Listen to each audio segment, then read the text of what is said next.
അസ്സലാമു അലൈക്കും.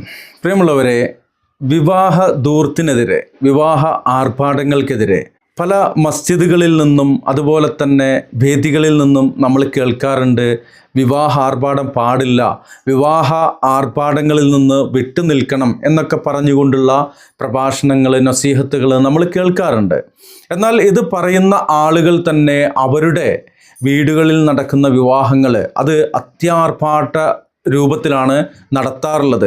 ലിമ തഖൂലൂന മാല തഫ്അലൂൻ എന്നുള്ള ആ ഒരു ആയത്ത്, നിങ്ങൾ പ്രവർത്തിക്കാത്തത് നിങ്ങൾ പറഞ്ഞുകൊണ്ട് നടക്കരുത് എന്നുള്ളതാണ് ആ പറയപ്പെട്ട ആളുകളോടൊക്കെ പറയുവാനുള്ളത്.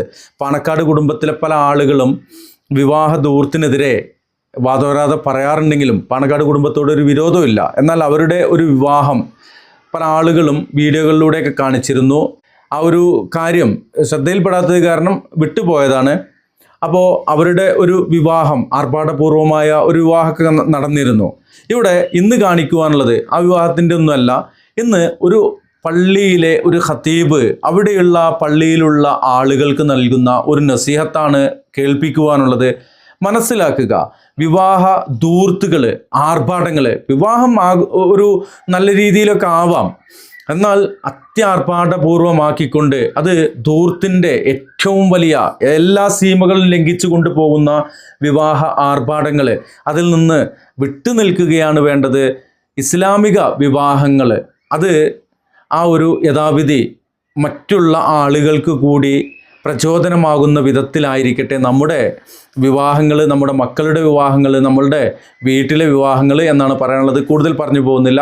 ഖത്തീബ് അവിടെ പറയുന്ന ശബ്ദം കുറച്ച് കുറവുണ്ടാവും, എന്നാലും കേൾക്കുക, മനസ്സിലാക്കുക. വിവാഹ ആർഭാടങ്ങൾ ഒഴിവാക്കപ്പെടേണ്ടത് തന്നെയാണ്. വീഡിയോയിലേക്ക്.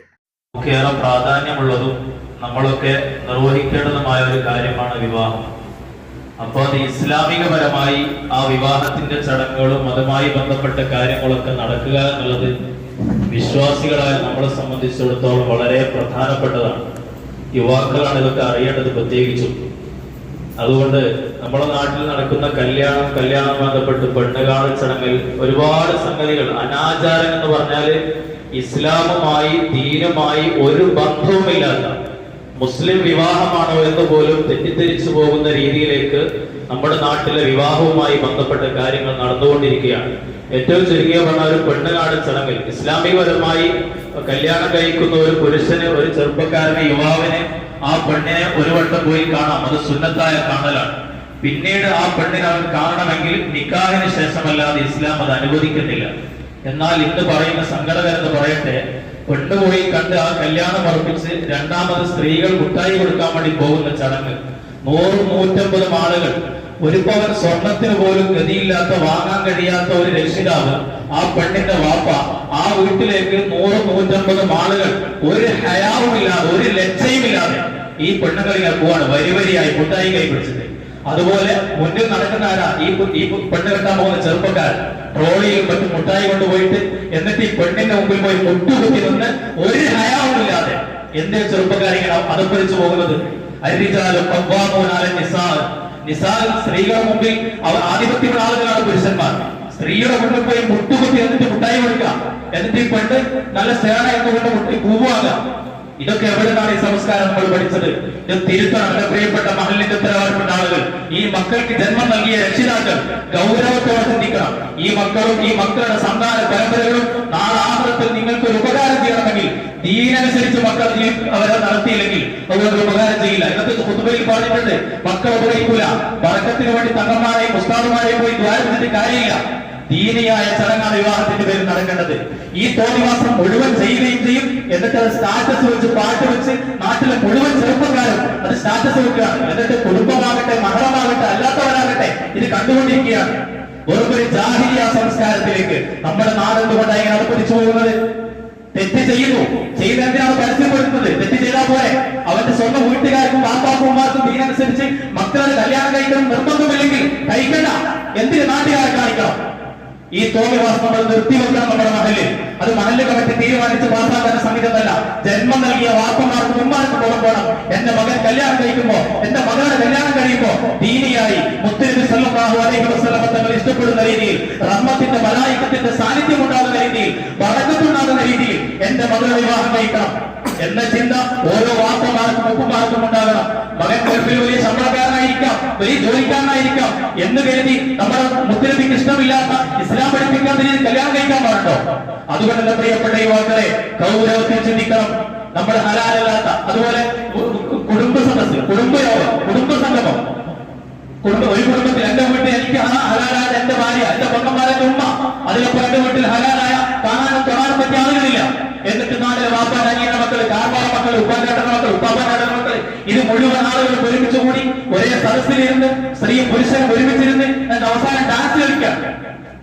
കല്യാണം കഴിച്ച് 2, 3, 4 മക്കളെ പെണ്ണുങ്ങൾ ഡാൻസ് കളിക്കാം, തുള്ളാണ്. എന്നിട്ട് സ്റ്റാറ്റസ് വെക്കാം. രാവിലെ മദ്രസയിൽ കുട്ടികളെ ദേഹത്ത് കൊടുത്ത് പറഞ്ഞിട്ട് കാര്യമില്ല. എന്നിട്ട് ദീനിയായ മക്കൾ വളരില്ല. സ്വന്തം വാപ്പ നന്നാവണം, ഉമ്മ നന്നാവണം. ദീനിയായിട്ട് അന്തരീക്ഷം നമ്മുടെ വീട്ടിനുള്ളിൽ ഇല്ലെങ്കിൽ എങ്ങനെ നമ്മുടെ മക്കൾ നന്നാവും? എന്നിട്ട് മക്കൾ നന്നാവണം. എന്നിട്ട് ഇങ്ങനെ പറഞ്ഞാൽ മതിയോ? നമ്മളെ ദീനനുസരിച്ച് നമ്മുടെ വീട്ടിൽ ഏറ്റവും വലിയ, നമ്മുടെ വീട്ടിന്റെ ഒരു കുട്ടിയെ സംബന്ധിച്ചിടത്തോളം അത് പഠിക്കേണ്ട, ദീന് പഠിക്കേണ്ട ഏറ്റവും പ്രാഥമികമായ പാഠശാല എന്ന് പറഞ്ഞ ഉമ്മയുടെ മടിത്തട്ടിലാണ്. ഉമ്മയും വാപ്പയുമാണ് ഉസ്താദുമാർ. ആ വീട്ടിൽ അവർ പഠിക്കുന്ന, അവർ ശീലിക്കുന്ന സ്വഭാവങ്ങൾ അത് ദീനിയായിരിക്കണം. മദ്രസയിൽ നിന്ന് പഠിക്കുന്ന കാര്യങ്ങൾ വീട്ടിൽ വെച്ച് കുട്ടികൾ പ്രാവർത്തികമാക്കണം. മദ്രസയിൽ വെച്ച് ബാത്റൂമിലേക്ക് പഠിപ്പിക്കുന്നുണ്ടാവും. വീട്ടിൽ പോയാൽ മുമ്പ് ശ്രദ്ധിക്കുന്നുണ്ടോ? അത് ശ്രദ്ധിക്കുന്നില്ല. അങ്ങനെ തുടങ്ങിയ ഓരോ വിഷയങ്ങളും ഇതൊന്നും ദീനുമായി ബന്ധമില്ലാത്ത രീതിയിൽ വെറും കുഫ്രിയത്തിലേക്ക്, അനാചാരത്തിലേക്ക്, ജാഹിലിയ സംസ്കാരത്തിലേക്ക് നമ്മുടെ മക്കളെയും നമ്മുടെ സന്താന പരമ്പരകളെയും നമ്മൾ കൊണ്ടെത്തിക്കുന്നത് വളരെ ഗൗരവത്തിൽ ഓരോ ആളുകളും ഇത് ശ്രദ്ധിക്കണമെന്ന് വളരെ വിനീതമായി ഓർമ്മപ്പെടുത്തുകയാണ്. ഇത് ഇത്രയും ഗൗരവമുള്ളതുകൊണ്ട് ഞാൻ ഈ വിഷയം സൂചിപ്പിച്ചത്. ഓരോ സംഘടന, ഓരോ ദിവസം സ്റ്റാറ്റസ് ഇങ്ങനെ കാണാൻ, ഓരോ ദിവസവും സ്റ്റാറ്റസ് കാണാൻ, പലരുടെയും സ്റ്റാറ്റസ് കാണാൻ. അതിൽ കല്യാണത്തിൽ പെണ്ണ് മുട്ടായി കൊടുക്കാൻ പോയിട്ട് വാപ്പയും ഉമ്മയും അതുപോലെ സുഹൃത്തുക്കൾ എല്ലാവരും ഫോട്ടോ എടുക്കാം, സ്റ്റാറ്റസ് വെക്കാം. വേറൊരു കാര്യം ചിന്തിക്കേണ്ടതുണ്ട്. നിങ്ങൾക്ക് നല്ല പണം ഉണ്ടാകാം, നിങ്ങളുടെ മക്കൾക്ക് നല്ല ബിസിനസ് ഉണ്ടാകാം. എന്നാൽ പാവപ്പെട്ട, ഒരു നേരത്തെ ഭക്ഷണത്തിന് പോലും ഗതിയില്ലാത്ത ഒരു പാവപ്പെട്ട കുടുംബത്തിലെ ഒരു ചെറിയ പെൺകുട്ടി ഉണ്ടാകും.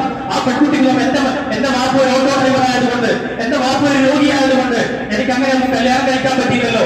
അങ്ങനെ കണ്ണീര് കുടിക്കുന്ന ചെറിയ പെൺമക്കൾ, വിവാഹപ്രായമെത്തിയ പെൺമക്കൾ ഓരോ വീടുകളിലും ഉണ്ടാകുന്നുണ്ട് എന്നത് നമ്മൾ ചിന്തിക്കണം.